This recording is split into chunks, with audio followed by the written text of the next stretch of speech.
Sa sining video, makita nga nagahigdang lalaki nga wala sang pangibabaw nga panapton. Dugo ng guya kag kasubong nga nagapangayo sang buli. Makita man niya ginatabangan inisa na kaitom nga lalaki nga nagahilibion. Kuha ang video sa gwa sa isang bar sa Barangay 1, Bacol City. Ang dugo nga lalaki amo si alias Mike, 25 anyos, isa ka call center agent. Ang nagtabang sa iya sa video among iabyan.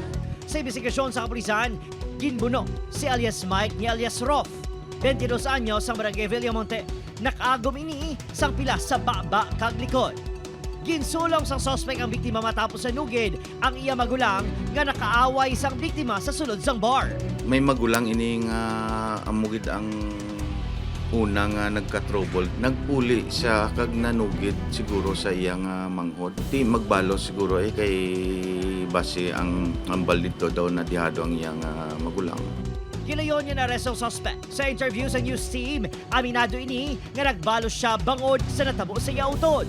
Naging niya ako nga nakastiguan na sa ano, sa ilimnan. Tapos golpe lang nga, natula lang ako sa akong emosyon, nadala lang ako. Napasakaan ni isang reklamo nga frustrated murder. Kapangayo mo ko pasensya nga nabuno ko sa'yo, pero hindi ko man bumabaso lang ako kagalingon kaya tungod magulang ko man mo.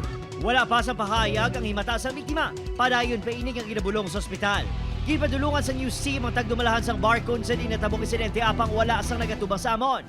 Sa barangay Iglawaan, Murcia, pilason ng 4 ka mga persona sang ginpangbuno sa suspect nga si alias Rod, 38 anyos. Sunod sa pulisan, ginsaway isang 4 ka biktima suspect kaong taton ang pagparevolusyon sa motorsiklo. Diri na natabo ang pagbinaisay tubtob nagluntad ang pagpangbuno sa suspect gamit ang bulang sang manok.